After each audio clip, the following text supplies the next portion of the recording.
그러니까 비트코인은 목적이 정해진 겁니다. 그러니까 P2P 암호화폐 시스템일 뿐입니다. 스마트폰이라는 게 어떻게 보면 하나의 플랫폼이 되는 거죠. 그러니까 비트코인은 플랫폼이라기보다는 그냥 P2P 암호화폐 시스템 그 자체고, 이더리움은 그런 의미에서 플랫폼이라는 얘기입니다. 이더리움이 사실은 최초의 블록체인입니다. 그래서 이더리움이라는 건 플랫폼을 쓸 기능이기 때문에 미래 성장에서의 서비스 산업을 육성하는 토대가 된다. 그래서 저 같은 경우는 이제 이더리움을 더 좋아한다는 겁니다. 이게 쉽게 얘기하면 이제 비트코인은 금이고요. 네. 이더리움은 인터넷이에요.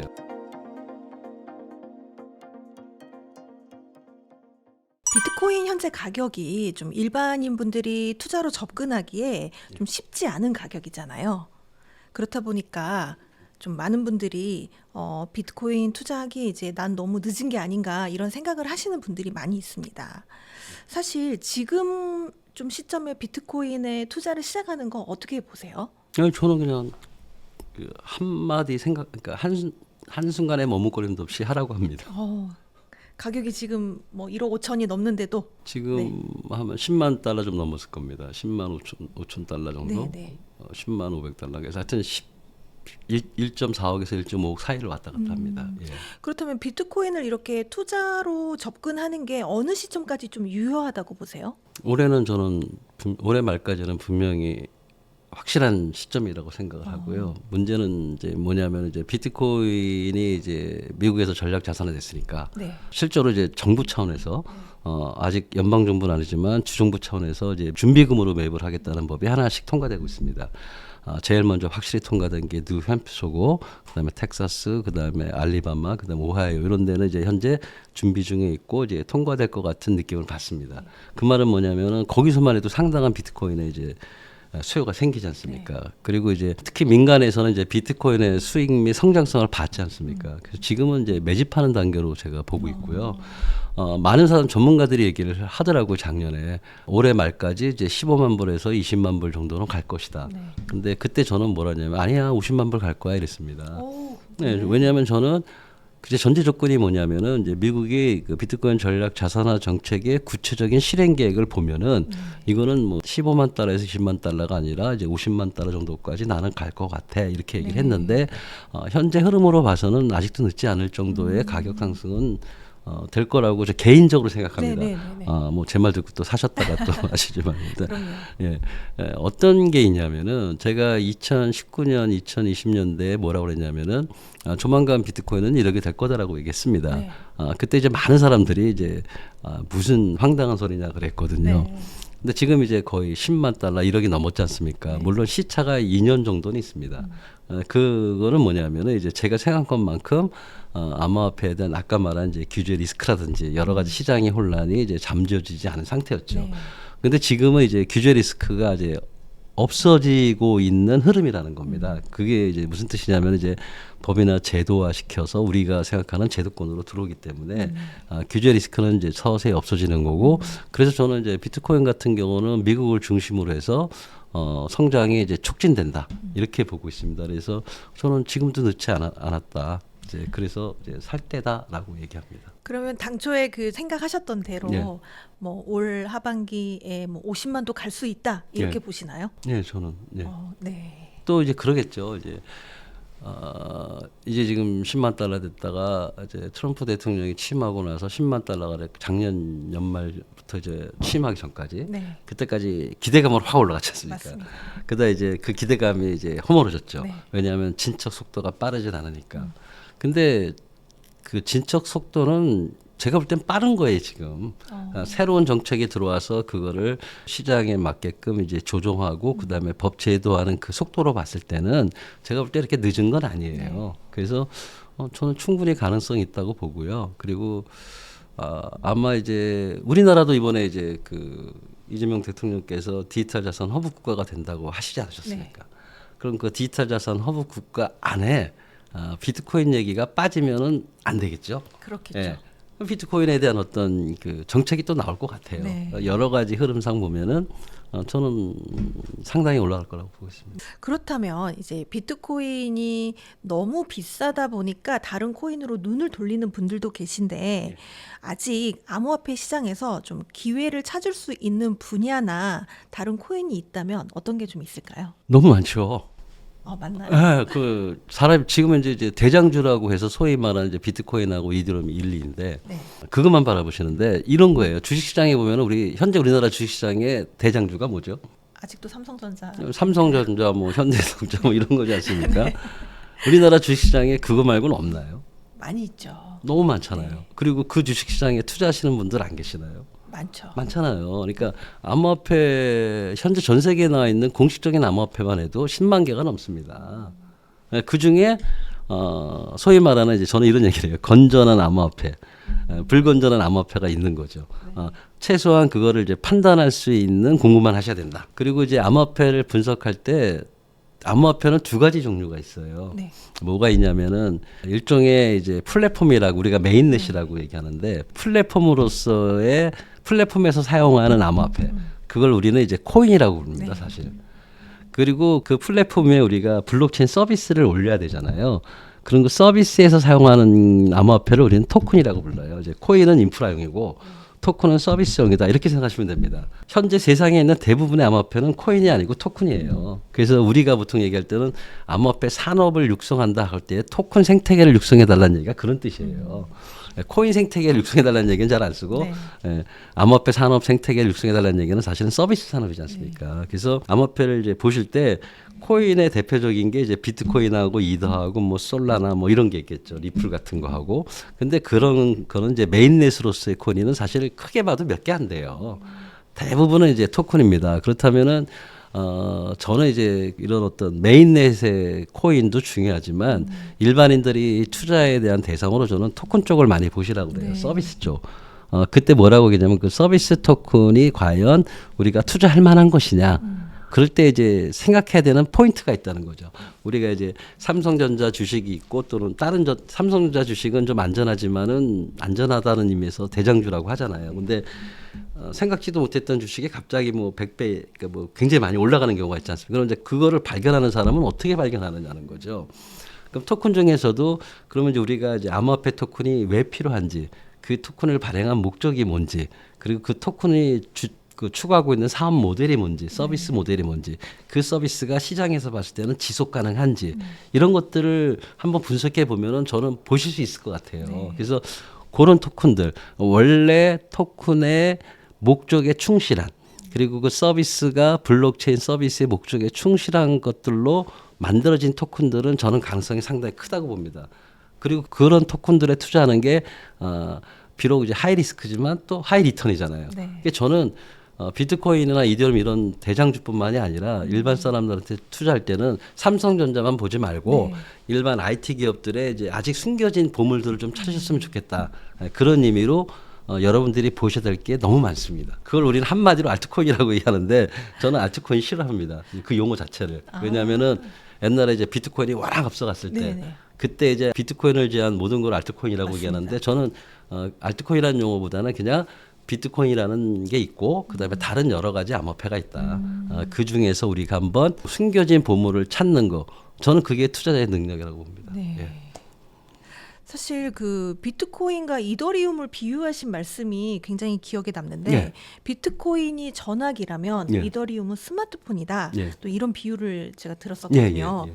근데 이 비트코인과 이더리움을 이렇게 비교를 했을 때 근본적인 차이점과 이더리움이 가지는 좀 강점이 있다면 뭐가 있을까요? 제가 이제 그 비유한 그 속에 다 들어 있는데요. 네. 우리 전화기가 있고 스마트폰 있지 않습니까? 그럼 전화기의 목적은 뭐냐?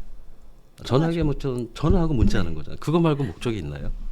없잖아요. 네. 그러니까 비트코인은 목적이 정해진 겁니다. 그러니까 P2P 암호화폐 시스템일 뿐입니다. 근데 스마트폰은 목적이 뭘까요? 스마트폰은 전화나 문자가 목적이 아니잖아요. 네. 그거는 컴퓨터잖아요. 그러면 우리가 모든 서비스를 스마트폰에 붙이잖아요. 그게 컴퓨터기 때문에 붙일 수 있는 거거든요. 그게 바로 뭐냐면 앱이라는 걸로 우리가 나타나잖아요. 그 스마트폰을 우리가 쓴다는 얘기는 사실 앱을 쓰는 거지 전화하는 거는 그냥 일부분이잖아요. 그렇죠. 주로 이제 쓰더라도 카톡 하잖아요. 그리고 뭐 텔레그램하고 페이스북 이런 거 하죠. 그만큼의 어떤 스마트폰이라는 게 어떻게 보면 하나의 플랫폼이 되는 거죠. 그러니까 비트코인은 플랫폼이라기보다는 그냥 P2P 암호화폐 시스템 그 자체고 이더리움은 그런 의미에서 플랫폼이라는 얘기입니다. 그래서 이더리움 위에는 우리가 제가 말씀드린 토큰 있지 않습니까? 수없이 많은 서비스들을 만들 수 있는 플랫폼이기 때문에 사실은 이더룸이 사실은 최초의 블록체인입니다. 그래서 이더룸이라는 건 플랫포머레스 기능이기 때문에 미래 성장에서의 서비스 산업을 육성하는 토대가 된다. 그래서 저 같은 경우는 이제 이더룸을 더 좋아한다는 겁니다. 네. 예. 비트코인보다요? 예, 저는 비트코인보다 이더룸을 좋아합니다. 저는 이제 금보다는 인터넷을 좋아합니다. 이게 쉽게 얘기하면 이제 비트코인은 금이고요. 네. 이더룸은 인터넷이에요. 네. 예, 그렇게 생각하시면 더 쉽지 않을까요? 네. 예. 이렇게 이더리움이 강점이 많이 있는데 예. 사실 최근에 보면은 비트코인 가격은 좀 굉장히 좋은 모습을 보였던 거에 반면에 예. 이더리움은 조금 회복은 했지만 예. 비트코인에 좀 미치지 못하는 모습이거든요. 그렇죠. 혹시 좀 이렇게 좀 지지부진한 이유가 좀 있을까요? 예, 좀 믿습니다. 그러니까 시총을 보셔야지 네. 가격을 보시면 안 돼요. 비트코인은 수량이 2,100만 개이기 때문에 네. 가격은 금처럼 높아질 수밖에 없고요.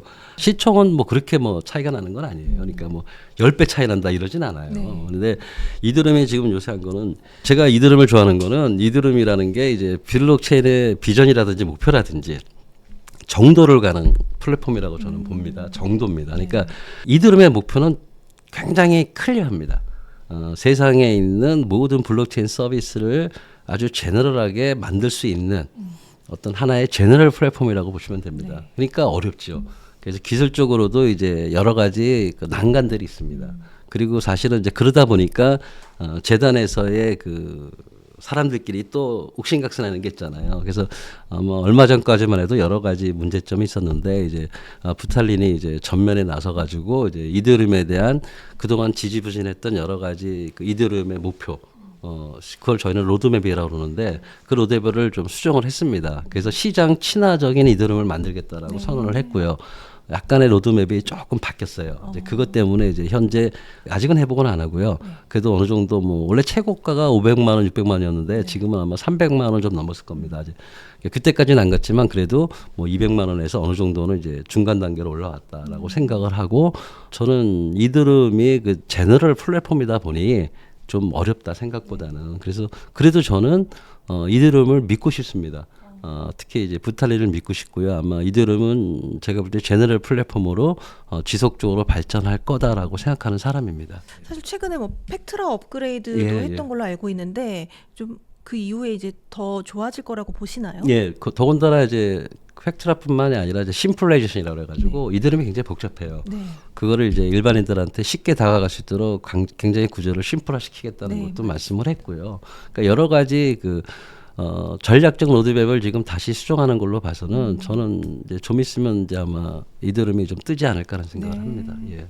그렇다면 지금이 또 투자하고 싶으신 분들에게는 기회가 될 수도 있겠네요. 예, 예. 오히려 혹시 조심스럽게 여쭤보는데 장기적으로 이 이더리움의 포지션과 이 가격은 어느 정도까지 좀 예상하세요? 저는 한 올해는 아니고요. 이제 그걸 이제 봐야 되잖아요.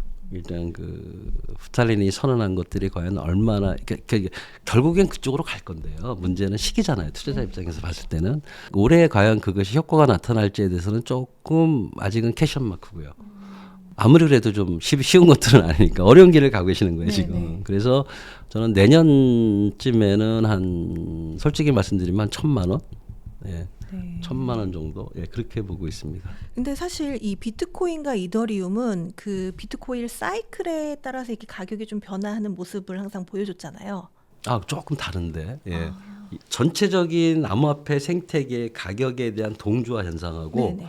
특정한 걸 빼서 이제 비트코인과 이더리움의 가격 동조화는 좀 다릅니다. 네. 예, 저는 이제 전체적인 가격 동조화는 이제 비트코인이 주도를 감으로써 생기는 거고 이더리움하고 비트코인은 좀 동조화는 안 됐죠. 비트코인이 막 올라가도 이더리움은 여러 가지 문제 때문에 떨어지고요. 네. 그 상승이나 이런 거는 저는 그래서 그걸 제가 데이터로 따져보진 않았지만 조금 이제 벗어난다고 생각을 하거든요. 네. 예. 그러면 그건 뭐 솔직히 제가 한번 살펴보겠습니다. 네, 비트코인의 가격 사이클과는 상관없이 이더리움은 좀 내년쯤에나 그 효과가 보일 것이다. 네, 이렇게 제가 보시네요. 그거 좀 지켜보고 있습니다. 네. 예. 아마 그 효과가 나타나면은 제가 생각한 가격보다 더 올라갈 겁니다. 네. 그러면 그 조금 금액이 내가 많지 않아서 소액을 좀 투자할 수 있다 하시는 분이 있으면 이 비트코인과 이더리움의 비중을 좀 어느 정도로 가져가는 게 좀 더 나을 거라고 보시나요? 저는 확실히 얘기합니다. 7대3. 비트코인이 7. 7이요? 근데 네. 그거는 이제 초보자인 경우. 그리고 초보자가 아닌 사람이라 하더라도 현재로서 올해 가격 상승으로 봤을 때는 비트코인 같은 경우가 많이 올라갈 거고 제가 볼 때는 네. 이더리움이 비트코인의 수익률을 따라가지 못할 것 같아요. 아, 근데 혹시 모르니 한 7대 3 아니면 뭐 8대 2 정도. 그러니까 비트코인에 집중하는 게 저는 나은 전략으로 일단은 봅니다. 그 제가 이더리움을 좋아해서 그런지 그래도 이더리움에 조금 좀 투자해놔라 이런. 이더리움이 좋아질 거라고 이렇게 확신을 하시게 된 계기가 있으신가요? 처음부터 봤으니까요. 저는 비트코인을 봤을 때는 제가 원래 이제 암호학 박사인데 제가 하고 싶었던 게 이제 P2P 암호화폐예요. 암호화폐의 하나의 큰 그 탑픽 중에 하나가 이제 전자화폐 만드는 거였습니다. 네, 그래서 80년대, 70년대부터 암호화폐들은 이제 전자화폐 같은 걸 만드는 일을 해왔어요. 근데 그게 다 중앙 집중 방식이다 보니까 원래 이제 화폐라는 거는 익명성이 있잖아요. 네. 프라이버시 문제 때문에. 근데 이제 중앙 집중이다 보면은 익명성이 없잖아요. 그래서 그 익명성을 해결하기 위한 여러 가지 논리들을 또 개발하고 있었습니다. 근데 이제 저 같은 경우는 실패했는데 이제 비트코인이 나왔잖아요. 네. 근데 이제 비트코인을 보니까 이제 사실은 그 P2P 암호화폐예요. 그러니까 중앙 집중 방식의 서버 베이스드 암호화폐가 아니라 P2P 암호화폐라 사실 처음엔 저도 사기꾼으로 봤어요. 사기다 이거는. 이건 있을 수가 없는 일이다 그랬는데 1년 정도 지나면서 그게 계속 하는 느낌 있잖아요. 이건 맞나 해서 그때부터 제가 본 게 13년도 말부터 비트코인을 본 거예요. 12년대 처음 봤을 때는 사기라고 생각했었고요. 네. 그래서 이제 비트코인을 보고 이게 과연 가능하구나라는 정도에서 끝났었습니다, 사실. 학문적으로 봤을 때는 뭐 별로 그냥 그래 하나의 새로운 P2P 암호화폐를 만들었구나라고 생각을 했었습니다. 이제 그러다가 2014년에 이제 이더리움이 탄생하고 이더리움 백스를 봤을 때 저는 쇼크를 먹었어요. 이더리움에 대한 인상이 너무 좋습니다. 왜냐하면 이더리움 그러니까 쉽게 얘기하면 이런 거죠. 비트코인은 전화기, 핸드폰은 전화기는 우리가 들고 다니는 전화기가 탄생이 하는구나라고 보여준 정도. 네. 근데 손에서 모든 인터넷 서비스를 볼 수 있을 수는 없었잖아요. 할 수는 없었잖아요. 근데 스마트폰은 손에서 세상에 있는 모든 서비스를 접근할 수 있다는 거죠. 차이가 굉장히 크거든요. 그러니까 그걸 저는 뭐라고 하냐면은 비트코인은 P2P 세상이 가능하다는 걸 보여준 거고 이더리움은 P2P 세상을 우리에게 열어준 거예요. 모든 서비스를 P2P 서비스로 만들 수 있는 게 이더리움이고 비트코인은 단지 암호화폐로서 P2P 세상이 가능하다는 것만 보여준 거. 그래서 저는 이더리움에 처음에 쇼크를 받아서 정말로 이제는 P2P 세상이 가능하구나. 모든 걸 만들 수 있으니. 그래서 저는 이더리움에 이제 빠진 거죠. 네. 그건 제 개인적인 그 생각입니다. 이더리움이 아주 장기적으로 봤을 때는 네. 더 가격이 많이 상승할 수도 있겠네요. 이런 거죠. 인터넷이 더 서비스적인 측면에서 좋잖아요. 그렇죠. 근데 금은 서비스 하는 건 별로 없잖아요. 네. 근데 금 가격이 높잖아요. 그러니까 서비스를 많이 하는 거하고 네. 어떤 가격이 높는 거하고는 조금 보는 바에 좀 다르다고 보는데 진짜 비트코인은 제가 볼 때 금이라고 생각하는 위치. 예. 그러면 뭐 투자자 입장에서 보기에는 뭐 이더리움의 이제 그런 가치는 있지만 예, 투자 그렇죠. 수익률 기준으로 봤을 때는 아직은 이제 그렇겠네요. 예, 네. 그런 관점입니다. 근데 제가 이더리움에 투자 한 20%에 30% 투자라는 거는 이더리움의 그 진정한 가치를 보고 있는 거예요. 비트코인은 이제 뭐 전략 자산화되고 디지털 골드처럼 준비금이 되는 거로서의 가치는 충분히 있지만 이더리움은 우리 인류에게 세상의 미래를 열어준다는 그런 가치에 투자한다면은 손해도 안 보지만은 충분한 인류를 위해 한다는 가치 좀 제가 너무 철학적으로 얘기하나요? 그래서 이제 이더리움에 대해서 말씀드리는 거예요. 아마 올해 상승 가치로 봤을 때는 저는 비트코인이 더 오를 것 같아요.